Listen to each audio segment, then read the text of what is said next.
As his final wish, retired archaeologist Walter Ashcroft embarks on a journey to Easter Island, drawn by a lifelong obsession with the enigmatic Moai statues. Frail but resolute, Walter senses a deeper mystery beneath their stoic gazes. One stormy night, he stumbles upon a hidden tunnel near a toppled statue, revealing a labyrinth of ancient chambers. What he uncovers threatens to rewrite human history, a secret so profound it could explain the rise and fall of entire civilizations. Walter Ashcroft leaned on his cane, gazing at the crimson sunset through his study window. The fiery hues reminded him of distant lands, forgotten tombs, and adventures that once filled his days. At 78, his frail body betrayed him, but his mind remained sharp. His career as an archaeologist had been illustrious, yet incomplete. The secrets of the Moai statues of Easter Island haunted him still. The obsession began in graduate school. Walter had studied grainy photographs of the Moai, their stoic faces frozen in solemn gazes.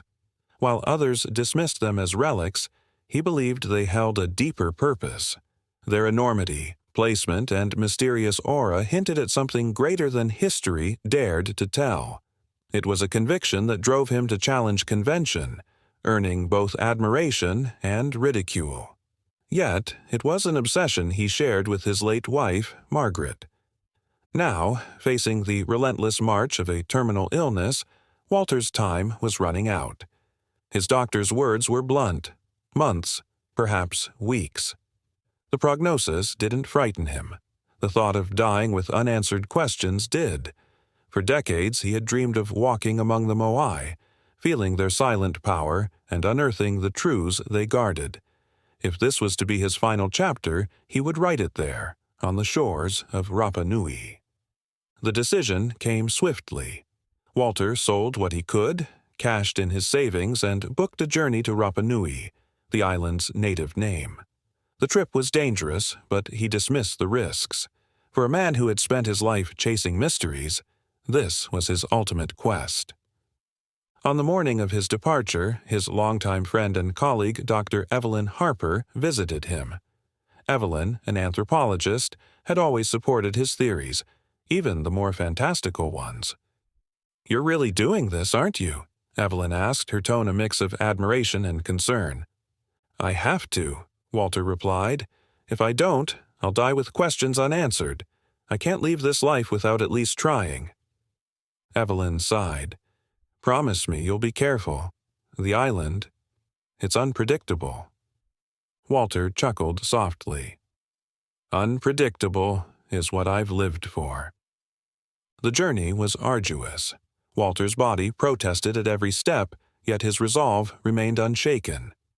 As the plane descended, the sight of Easter Island stole his breath. Rugged cliffs framed by the endless Pacific surrounded a landscape dotted with Moai. It was more beautiful and haunting than he had imagined. Upon landing, Walter met his guide, Ika Nuku, a wiry man in his 30s with a cautious demeanor. Evelyn had recommended Ika during her visit years earlier. "Mr. Ashcroft, welcome to Rapa Nui," Ika said, his voice calm but curious. "I hear you've come to uncover secrets." Walter smiled. "Call me Walter, and yes, that's true." Ika studied him briefly. "The island has its ways. Secrets often find you before you find them." Their exploration began the next morning. Ika drove Walter across the island's rugged terrain, pointing out landmarks as they passed. The Moai stood sentinel, their weathered faces gazing toward the horizon. Walter felt an energy in the air, as if the statues themselves were alive. "What do the locals believe about the Moai?" Walter asked. Ika hesitated. "Some say they're guardians. Others believe they're remnants of a time when gods walked the earth. And you?" "I believe they're more than stone. But what they are, that's a mystery no one can answer." Walter's journal quickly filled with sketches and notes.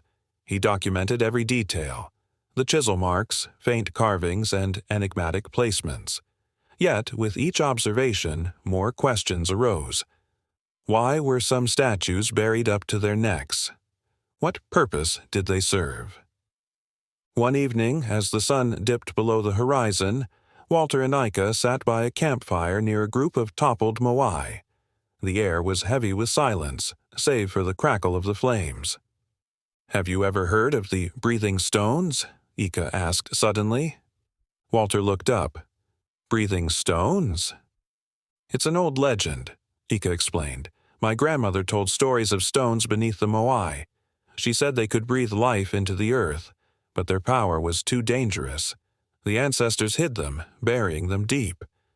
Walter's heart raced. Could this be the clue he'd sought? Why were they hidden? "To protect them, and us," Ika said. "Their power wasn't meant for humans." That night, Walter lay awake, the legend echoing in his mind. It resonated with fragments of lore he had studied. He felt as though he was on the verge of a revelation. But the island had plans of its own. Walter's presence had stirred something ancient, something dormant for centuries. The Moai were watching, and the secrets of Easter Island were about to awaken. Walter woke to the sound of waves crashing against rocky shores. The salty air filled his lungs as he stepped out of the tent, his joints stiff from the restless night. The legend of the breathing stones consumed his thoughts. He could hardly wait to resume the search, though Ika's quiet demeanor suggested caution. "You didn't sleep much," Ika said, handing Walter a steaming cup of tea. "I couldn't," Walter admitted, settling onto a rock. "The story, it connects to fragments of research I've studied for years. This island is holding on to something the world has overlooked." Ika's face was unreadable. The Moai are more than they seem. But answers don't come easily here, and they don't come without cost. Their destination that day was Rano Raraku, the volcanic quarry where the Moai were carved. Walter had studied the quarry for decades through photographs and maps. It had fascinated him. The abandoned statues, as though work had suddenly stopped. The mystery of the quarry was a key piece of the puzzle. The path was steep, the terrain rugged, but Walter pressed on, driven by sheer determination. When they arrived, he froze. The Moai were everywhere, some buried to their necks, others lying on their backs. Their half-finished forms seemed to cry out for the completion that would never come. "Magnificent," Walter whispered, running his hand over the weathered surface of one statue. The stone was cool and smooth, its surface bearing faint tool marks. "It's as if time itself stopped here." "This is where the ancestors shaped the Moai," Ika explained. "But no one knows why they stopped. Some say they ran out of resources. Others say they were interrupted by something greater." "Greater?" Walter asked, his curiosity piqued. Ika hesitated. "The elders say the island was alive and the ancestors feared what they awakened." Walter's pulse quickened. It wasn't just a legend, it was a link to something tangible. He inspected the statues with renewed energy, his eyes catching details others might miss. Faint carvings etched into the stone appeared to resemble constellations. The alignment of the Moai with the stars was too deliberate to ignore. "Ika, look here," Walter called, beckoning him closer. "These carvings, they're astronomical. The Moai weren't placed randomly. They were designed to mirror the heavens." "You're saying they were guides?" Ika asked, frowning. "Or warnings," Walter said, excitement creeping into his voice. "The legends speak of the breathing stones. What if the Moai were guardians, keeping their power hidden?" As the sun climbed higher, Walter and Ika ventured deeper into the quarry. Beneath the shadow of a massive Moai, Walter noticed something, a fissure in the ground, partially concealed by vines. "Ika, look at this," Walter exclaimed, crouching to examine the opening. "It looks like an entrance." Ika's expression darkened. "We shouldn't disturb it." "Nonsense," Walter said, pulling away the vines. "This could be the key to everything." The fissure led to a narrow passage, its walls etched with ancient symbols. Walter's flashlight illuminated intricate carvings as they descended into the cool, damp air. The carvings depicted Moai walking and gesturing, standing in a circle around a radiant orb. "It's a story," Walter murmured, "a story they left behind." The passage opened into a cavern, its ceiling glittering with glowing crystals. At the chamber's center stood an uncarved stone block, its surface smooth and pulsing faintly, as though alive. Walter stepped closer, awe etched across his face. "The breathing stone," he whispered. Ika grabbed his arm. "Wait, we don't know what this could do." Walter shook him off, his focus unwavering. He placed his hand on the stone. A deep hum reverberated through the cavern, sending vibrations up the walls. The carvings rippled, their patterns shifting into incomprehensible shapes. The ground trembled beneath their feet. "We need to leave," Ika urged. "No," Walter said, his voice filled with wonder. "This is it. This is what I've been searching for." The hum grew louder, the crystals around them glowing brighter until the cavern was bathed in light. And then, silence. The noise stopped, but the air remained heavy with tension. "What have we done?" Ika whispered. Walter didn't answer. His gaze was locked on the stone, now glowing with a steady, rhythmic pulse. It was alive, just as the legends had described. But as he stared, a sense of foreboding crept over him. The truth of the Moai was beginning to reveal itself, and it was far heavier than he had imagined. When they emerged from the fissure, the world above seemed altered. The sky was darker, the air charged with a strange energy. The Moai stood as they always had, but their presence felt different, heavier, more watchful. "We've awakened something," Ika said, his voice trembling. Walter nodded, his hands shaking. "And there's no going back now." The air was heavy as Walter and Ika returned to camp. The pulse of the breathing stone lingered in Walter's mind, an echo that refused to fade. They had awakened something, though its nature remained elusive. Walter's excitement was tinged with unease. Could some secrets be better left untouched? Ika's silence spoke volumes. His calm demeanor was gone, replaced by tension. "We shouldn't have touched it," he said abruptly. Walter paused, leaning on his cane.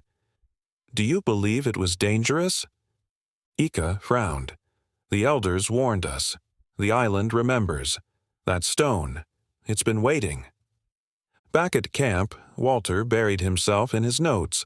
The carvings in the cavern, the Moai in motion, the glowing orb, were not just art. They were a guide.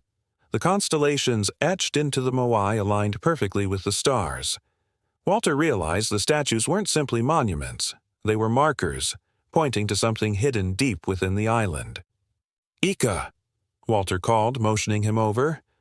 "The carvings, their instructions. The Moai are aligned to lead us to something central. It's all connected." Ika frowned. "You want to go deeper?" "Walter, the ancestors buried those secrets for a reason. The island may not let us take more." Walter hesitated. He understood Ika's fear, but his curiosity burned brighter. If the ancestors feared it, it's because they understood its power. And if we understand it, maybe we can learn from it. The next morning, they returned to Ranuraraku. Walter retraced the patterns, connecting the Moai's placement to constellations. Each statue pointed toward a single location, a dense forest on the island's eastern side. "It's a doorway," Walter murmured. "This alignment, it's leading us somewhere hidden." Ika stared at him, his expression grim. "And what happens if you open it? Do you even know what you're looking for?" Walter didn't answer. Deep down, he knew he didn't. But the pull of the unknown was stronger than his fear. "Sometimes we have to take the risk," he said. Their journey to the site was arduous. The dense jungle pressed in on them, vines and roots snagging their feet. Walter's cane sank into the soft ground, but he pushed forward, determination driving him. Ika followed, his unease palpable. The forest opened into a clearing, and they froze. At its center stood a lone Moai, taller and sharper than any they had seen. Its features were strikingly detailed, its gaze almost alive. It seemed to watch them approach, its presence commanding and unsettling. "This is it," Walter said, his voice trembling with awe. The ground beneath the statue was soft, disturbed. Walter knelt, brushing the soil away to reveal a stone slab engraved with spirals identical to those in the cavern. "It's an entrance," Walter said, excitement rising. "To what?" Ika asked, his voice wary. Walter didn't answer. Together they pushed the slab aside, revealing a dark passage that descended into the earth. Cool air rushed out, carrying the scent of stone and moss. "This is what the Moai were guarding," Walter whispered. Ika hesitated. "If we go down there, we might not come back." Walter placed a hand on Ika's shoulder. "You don't have to come.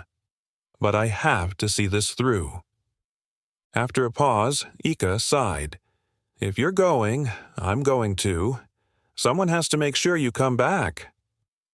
The passage was narrow, the air cooler with each step. Ancient carvings lined the walls, more intricate than those in the cavern. They depicted the Moai in a circle, their faces tilted upward, surrounding an orb radiating light. "This is a record," Walter murmured. They were documenting something they wanted to keep hidden. The passage opened into a chamber, its walls aglow with faintly pulsing crystals. At the center stood another stone, smooth and unmarred. Symbols encircled its base, humming faintly as if alive.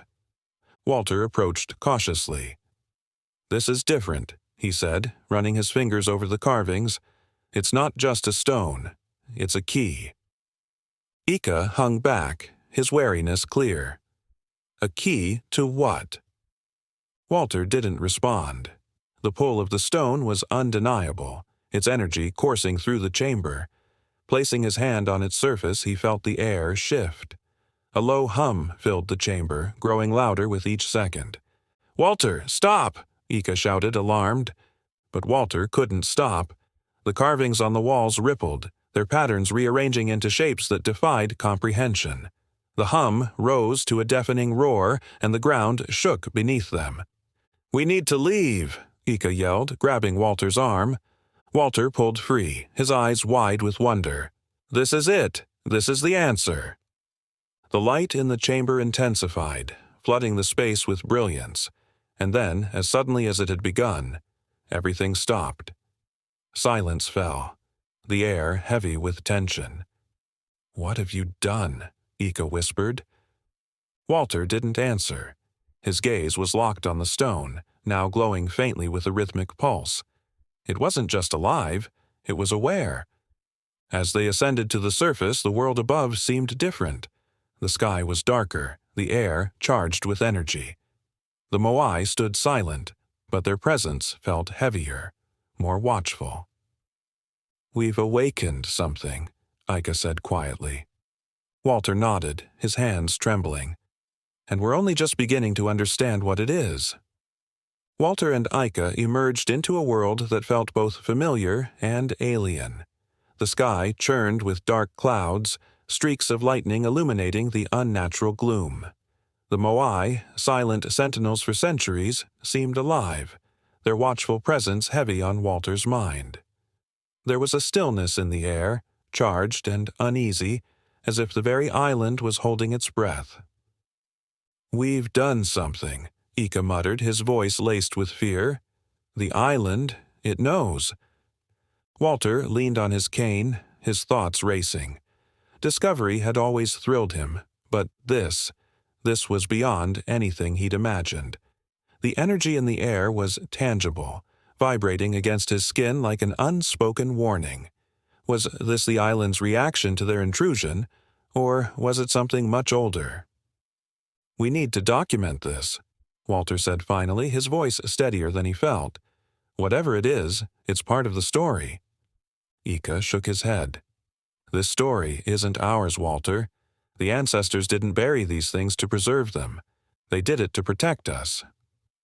"Protection from what?" Walter asked sharply. "Ignorance? Fear? The only way forward is understanding. We're on the brink of something extraordinary." Ika didn't reply, but his unease was evident. As they moved through the jungle, an unnatural stillness surrounded them. Even the birds were silent, as though the island held its breath. That night Walter pored over his notes by lantern light. A faint vibration in the ground caught his attention. Subtle but constant, it sent a shiver up his spine. "Do you feel that?" he asked. Ika nodded grimly. "It's been like that since we came back. The island is awake." Walter frowned, his mind racing. The energy they had unleashed, was it confined to the chamber, or was it spreading? He thought of the Moai, their solemn faces turned toward the horizon. What had the ancestors intended by placing them so carefully? Were they meant to contain the energy or channel it? "We have to go back," Walter said suddenly, his resolve hardening. "Back?" Ika snapped. "After what we've seen, you don't even know what you're dealing with." Walter's gaze didn't waver. "That's why we have to return. If the Moai are connected to this energy, we need to understand it, to control it." At first light, they retraced their steps to the clearing. The jungle seemed to resist their passage, the air heavier with every step. When they arrived, the lone Moai stood unchanged, yet its presence felt more oppressive, as if the statue had grown aware of their intentions. The slab remained ajar, the darkness below a silent invitation. Walter descended first, the passage colder than before. The carvings on the walls seemed to shift under the dim light of their flashlights, their patterns almost alive. In the chamber, the pulsing stone glowed brighter, its rhythm faster. Crystals embedded in the walls cast faint shifting patterns across the room. Walter approached the stone, his heart pounding. "It's reacting," he whispered. "It's alive." Ika stayed by the entrance, his hand resting on the machete strapped to his belt. What if it's reacting to us? What if we're the problem? Walter ignored him, his fingers grazing the stone. The chamber shuddered violently as a deep hum filled the air. "Walter, stop!" Ika shouted, but it was too late. The carvings on the walls glowed, their patterns rearranging themselves into symbols Walter couldn't decipher. The hum grew louder, resonating not just in their ears but deep in their bones. The ground cracked, fissures spreading outward from the stone. Walter staggered back, his mind racing. "It's unlocking something," he said, more to himself than to Ika. "This chamber, it's just the beginning." A deafening roar echoed through the chamber as the fissures widened. A blinding light erupted from the stone, throwing them to the ground. It wasn't a chaotic light, it felt deliberate, almost intelligent, as if it were scanning them. When the light faded, the chamber was silent. The stone no longer pulsed but glowed steadily, its light ominous and unwavering. "What did you do?" Ika asked, his voice trembling. Walter's gaze remained on the stone. "It's not just a key," he said finally. "It's a beacon." "A beacon for what?" Walter turned, his expression grim. "Something older than the Moai. Something the ancestors tried to hide. This is what they were afraid of." As they ascended, vibrations in the ground grew stronger. The jungle wasn't silent anymore. A low, rhythmic sound echoed through the trees like the island's heartbeat. The Moai loomed in the distance, their presence oppressive, their once solemn expressions now almost accusatory. "We've started something," Walter said quietly, "and I don't think we can stop it." Ika's gaze was fixed on the horizon, where dark clouds gathered, tinged with an unnatural light. For a moment, the ground beneath their feet seemed to pulse in time with the vibrations. The island was waking, and it wasn't happy. Walter and Ika stared at the horizon, where the unnatural glow of the clouds seemed to pulse in time with the vibrations in the ground. The weight of what they had unleashed bore down on them. unspoken but deeply felt. The island wasn't just alive, it was aware, and it was waking. "We can't stay here," Ika said finally, his voice steady but tense. "If the ancestors sealed this energy, there's a reason. We have to leave before it's too late." Walter shook his head, his gaze fixed on the horizon. "Leave? And abandon everything we've discovered? This isn't just history, Ika. This is something the world has never seen. We can't run from it." "We might not have a choice," Ika replied. "The island, it's not happy we're here." The vibrations in the ground grew stronger, a steady rhythm that felt like the heartbeat of something immense. The air crackled with unseen energy, raising the hairs on their arms. Walter's curiosity burned, but for the first time, it was tempered by a gnawing fear.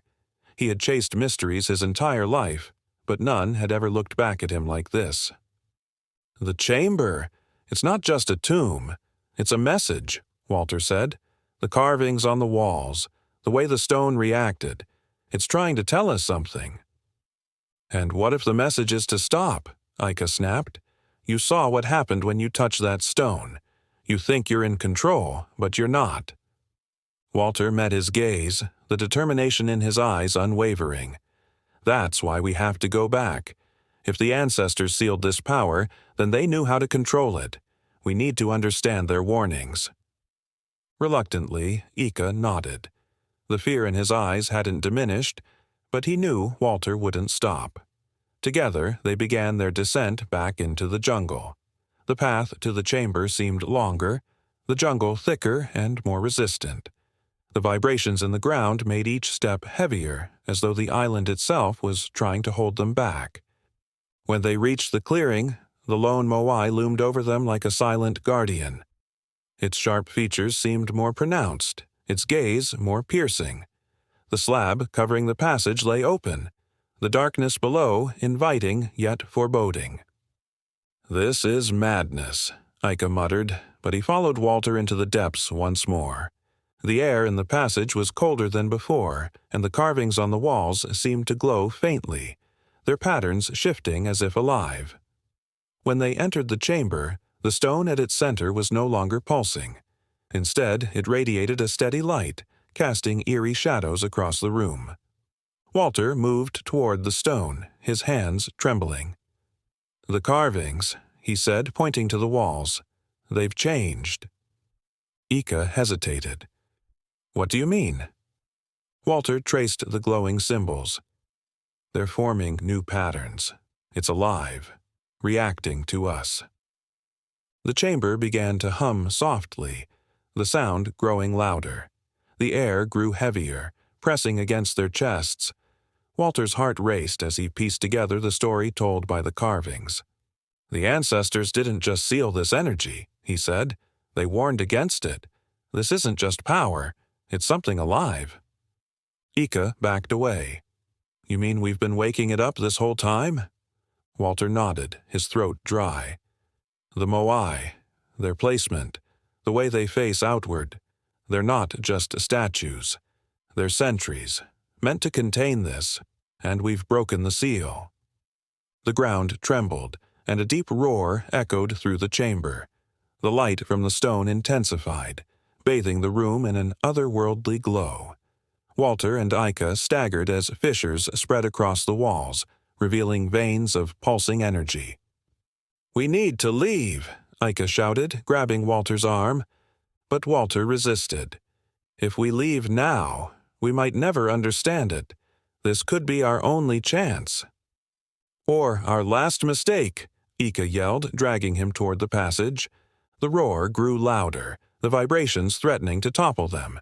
As they stumbled up the steps, the air grew hotter, charged with an electric energy that seemed to pull at them.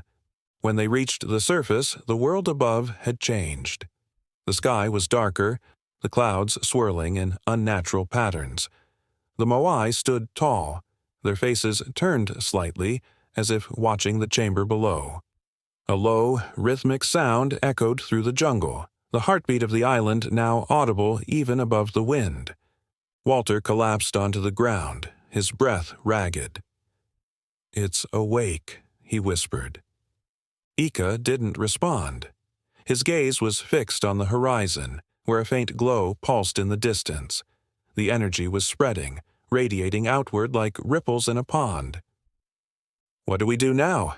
Ika asked finally, his voice low. Walter didn't answer immediately. His mind raced, trying to piece together the fragments of the ancestors' warnings. "The Moai," he said at last. "They're the key. If they were meant to contain this energy, then maybe they can stop it again." Ika shook his head. "And if they can't?" Walter looked at him, his expression grim. "Then we need to find out what happens next.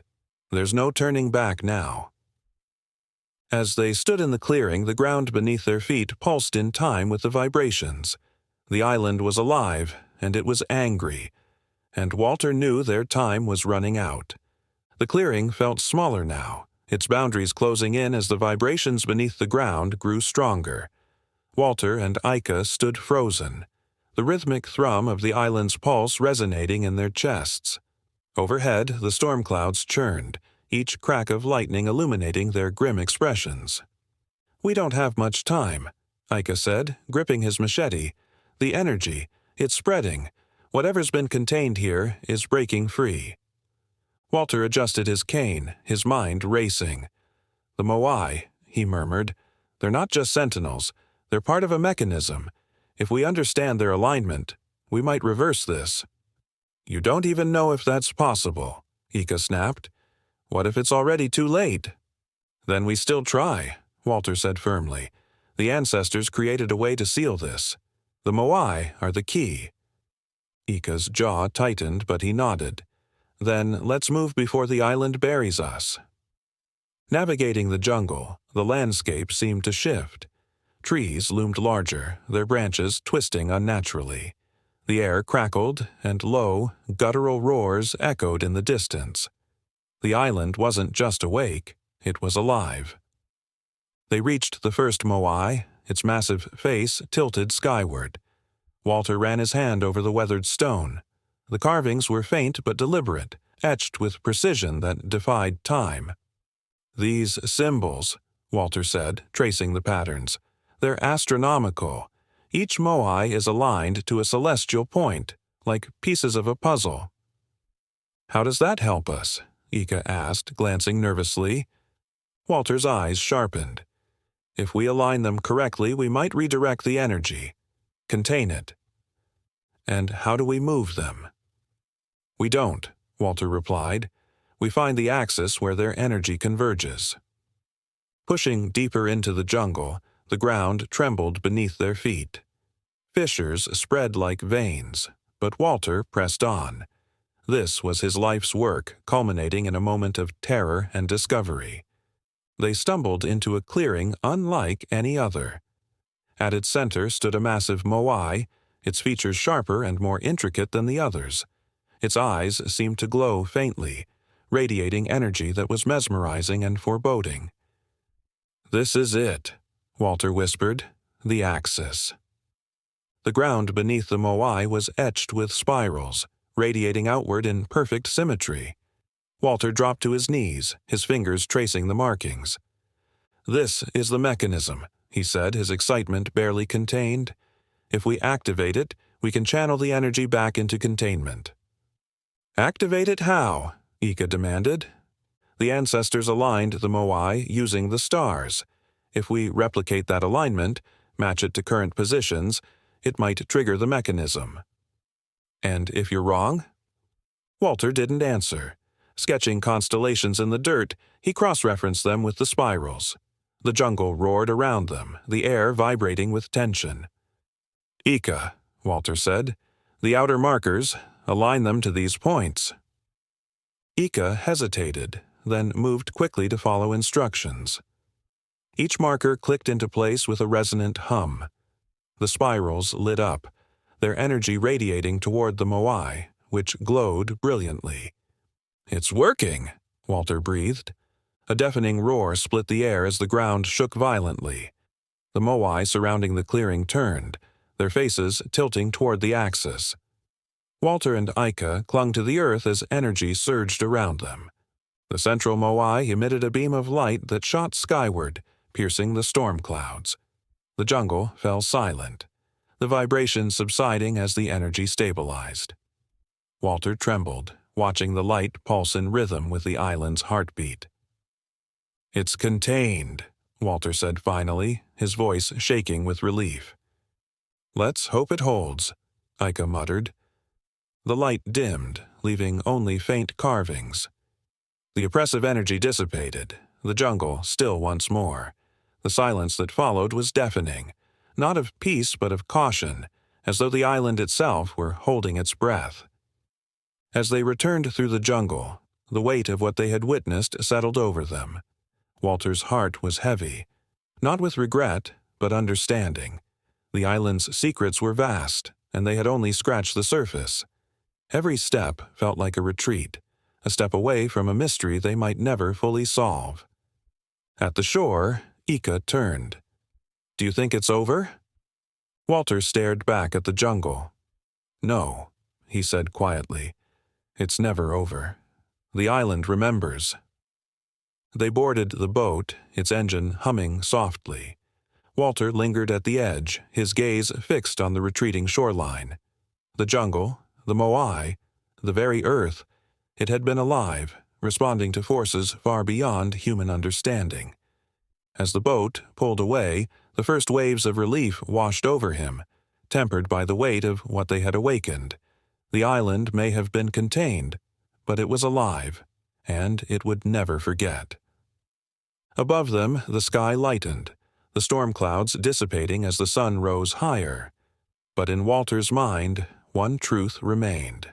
The Moai weren't monuments to the past. They were warnings for the future, etched in stone for those willing to listen.